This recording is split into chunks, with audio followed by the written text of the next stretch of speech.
প্রবাদ জীবন একটু ভুলের কারণে আপুটাকে কিরকম শাস্তি দিচ্ছে। আমি একটা কথাই বলবো, মেয়েরা যেন প্রবাসে না যায়।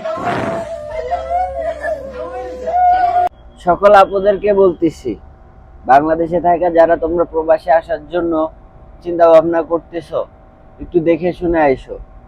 কারণ এখন আর প্রবাস নাই, এখানে হয়ে গেছে দোজকখানা।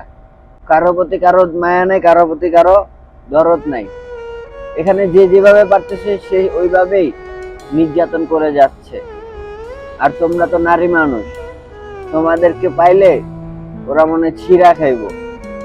তাই বলতেছি, যেখানে যাও না কেন, যে রাষ্ট্রে যাও না কেন, অ্যাটলিস্ট চিন্তা করে যাও এসব অত্যাচার তুমি সহ্য করতে পারবে কিনা। কারণ এই প্রবাসের মাটিতে কেউ কারো নয়। যত আপন লোকে হোক না কেন, 2 মিনিটের শান্তির জন্য সবাই সবকিছু করতে পারে। তাই বলতেছি, দেশে থাকো, 2 টাকা কামাও, 2 টাকা ডাইল ভাত খেয়ে বেঁচে থাকো। এভাবে প্রবাসে এসে নির্যাতিত হইও না।